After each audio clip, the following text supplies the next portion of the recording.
Hai Sobat Rumah Belajar, bersama saya Christian. Hari ini kita akan belajar kimia.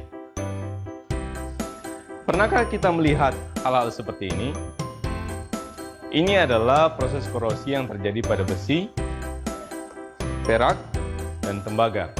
Apa itu korosi dan bagaimana cara mengatasinya? Mari kita lihat bersama-sama. Korosi adalah peristiwa perusakan logam oleh karena terjadi reaksi kimia antar logam dengan zat-zat di lingkungannya membentuk senyawa yang tidak dikehendaki. Contohnya adalah karat pada besi, perak yang kilapnya memudar, dan tembaga yang menjadi warna kehijauan. Sahabat Rumah Belajar, ada beberapa faktor yang mempercepat korosi. Yang pertama adalah air dan kelembapan udara. Udara yang lembab yang banyak mengandung air akan mempercepat berlangsungnya proses korosi. Yang kedua adalah elektrolit.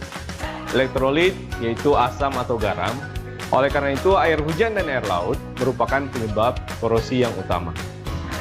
Yang ketiga adalah permukaan logam yang tidak rata. Hal ini memudahkan terjadinya kutub-kutub muatan yang akhirnya akan berperan sebagai anode dan katode. Yang keempat adalah terbentuknya sel elektrokimia. Sahabat Rumah Belajar, kita bisa mencegah atau memperlambat korosi dengan beberapa cara. Yang pertama adalah mengontrol atmosfer agar tidak lembab dan banyak oksigen. Misalnya adalah dengan membuat lingkungan udara bebas dari oksigen. Caranya dengan mengalirkan CO2 ke dalam lingkungan. Yang kedua adalah mencegah logam bersinggungan dengan air dan oksigen. Ada beberapa teknik yang bisa kita lakukan dalam hal ini. Yang pertama adalah dengan cara mengecat. Lapisan cat akan mencegah logam untuk bersentuhan langsung dengan oksigen dan air. Nah, hanya jika catnya terkelupas atau tergores, maka logam di bawahnya akan terkorosi. Nah, teknik ini biasa dilakukan pada kapal, jembatan, dan mobil. Teknik berikutnya adalah memberi oli atau minyak.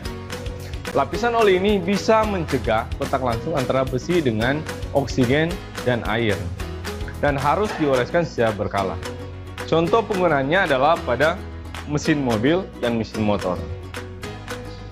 Teknik berikutnya adalah memberi lapisan plastik. Lapisan plastik ini akan mencegah kontak langsung besi dengan oksigen dan air. Hanya jika plastiknya terkelupas, maka korosi akan mulai terjadi. Contohnya adalah pada rak mengering yang ada di dapur. Teknik berikutnya adalah galvanisasi. Galvanisasi yaitu melapisi logam dengan seng. Contohnya adalah atap seng. Lapisan seng ini dapat mencegah kontak langsung antara logam atau besi dengan air dan udara atau oksigen yang ada di sekitarnya. Contoh penggunaan teknik ini adalah pada konstruksi jembatan dan konstruksi bangunan. Teknik berikutnya adalah electroplating. Electroplating adalah pelapisan logam dengan logam lain menggunakan metode elektrolisis. Sebagai contoh adalah pelapisan logam dengan nikel, dengan krom, dengan timah, ada juga pelapisan logam dengan timba. Teknik berikutnya adalah cerradicing. Cerradicing ini adalah mereaksikan logam dengan asam fosfat, sehingga permukaan logam tertutup dengan fosfat. Sebagai contoh adalah badan mobil. Yang terakhir adalah perlindungan katodik. Perlindungan katodik dilakukan dengan cara menghubungkan logam dengan logam yang lain, yang mempunyai potensial elektroda yang sangat rendah, biasanya magnesium. Ketika terjadi oksidasi, logam yang dilindungi akan segera menarik elektron dari logam pelindung, sehingga oksidasi akan berlangsung pada logam pelindung tersebut. Oleh karena logam pelindung teroksidasi, maka lama-kelamaan akan habis dan harus diganti dengan yang baru secara periodik. Contoh penggunaannya adalah pada kapal laut.